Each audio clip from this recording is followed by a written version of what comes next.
Hvala lepa, hvala za to prestižno priznanje.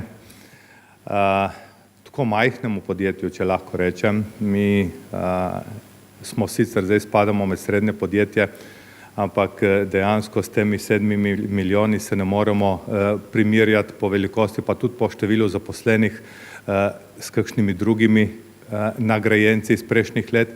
Ampak če pa pogledamo na drugo stran, oziroma skozi druge oči, pa vidimo, da razen po številu zaposlenih Pipistrel spada dejansko v 5% slovenskih podjetij, najboljših slovenskih podjetij praktično po vseh kriterijih.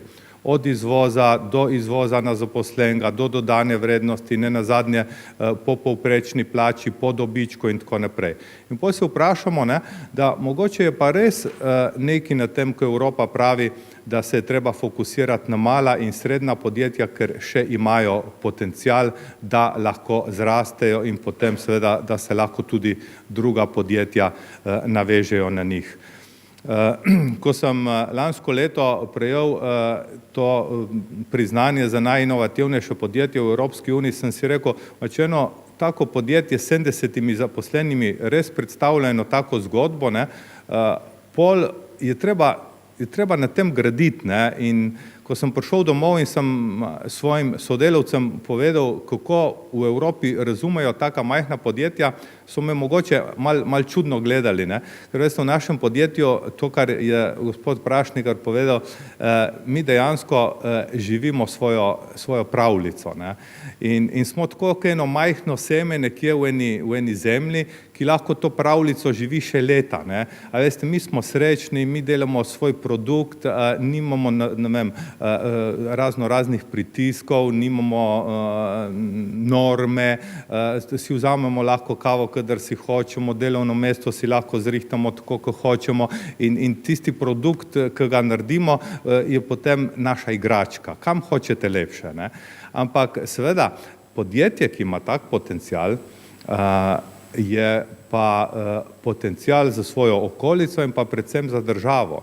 Veste, s podjetjem, ki je 3-krat dokazalo, da ima najboljši produkt na svetu, enkrat najbolj tehnološkega, enkrat najbolj varnega in enkrat produkt prihodnosti, seveda bi pa moralo okolje biti motivirano, da nas prisili, da jutri nimamo več samo 70 zaposlenih ali pa še naslednjih 5 let, ampak da jih imamo 500 tisoč ali pa 3000 z motivacijo.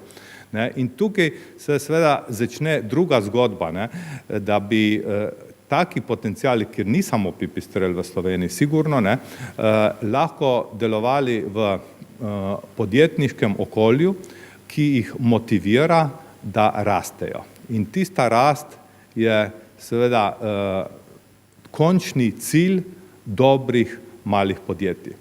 Mi se bomo trudili, da bomo najboljši še naprej, nam je uspeh vodilo, ne dobiček, niti ne kaj drugega, kar seveda se govori za podjetnike, ker smo vsi tajkuni, ampak glede na to, da smo dobili tudi kot prvo majhno podjetje in drugo sploh v državi, tudi odlikovanje predsednika države, se moramo potruditi, da bomo še boljši. Tako podjetje, ki mu predsednik države zaupa, seveda si ne more privoščiti, da bi, ne vem, jutri propadlo ali pa da bili delavci nezadovoljni.